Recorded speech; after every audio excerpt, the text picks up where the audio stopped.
Karaniwan na sa mga residente ng Malabon at Navotas ang nararanasan nilang baha. Isang sa mga dahilan nito ang nasirang navigational floodgate. Pero kung perwisyo ang baha sa ilan nating kababayan, biyaya naman ito para sa iba. Alamin natin sa detalye sa report ni Isaiah Merafuentes. Kahit walang ulan, baha ang bumungad kahapon sa mga taga Malabon at Navotas. Pahirapan para sa mga residente ang pagpasok sa trabaho at eskwelahan dahil sa taas ng tubig. Para makatawid sa maitim na baha, padyak o bisikletang may sidecar ang patok sa Malabon. Pero kung perwisyo ang dulot ng baha sa iba, kabuhayan naman ang dala niyan sa mga residente. Gaya ni Tatay Leonardo na mula sa Malabon, sinasamantala niya ang baha para kumita gamit ang padyak. Maganda po kita. Kasi ngayon, nakaka 2,000 na ako mula kaninang alas 8 ng umaga.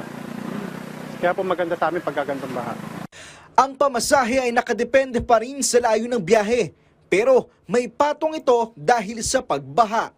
Ganito yung mga sinasakyan dito ng mga taga Malabon para lang makatawid sa kabilang panig ng kalsada. Katulad ko, hindi pwedeng mabasa yung sapatos. Sasakay sila ng ganito sa halagang 20 pesos. Pero bakit nga ba may baha? Ang sinisising dahilan ang hindi pa rin naayos na nasirang navigational floodgate. Nasira infrastructure noong nakaraang taon. Ito'y matapos mabangga ng barko. Naayos na ito pero muling bumigay nitong June lang. Ganito yan. The project for the repair started last year. Di ba naayos na yan, naisarado na yan, and merong ginagawa para ayusin to make it more workable and more functional.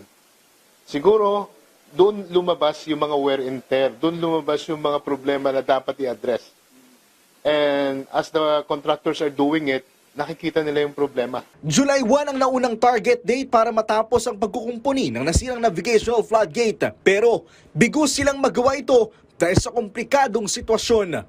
Nakalubog kasi sa tubig ang mismong bahagi ng floodgate na nasira. It's very technical. We need experts to do it. We spend a lot of money to have it repaired. So gusto natin maayos na. Every time kasi na nagkakaroon ng delay, there are reasons why it is being done that way and why these things are happening. But it's very technical. July 16 na ang bagong target date na maayos ang nasirang floodgate. Isaiah Merafuentes para sa Pambansang TV sa Bagong Pilipinas.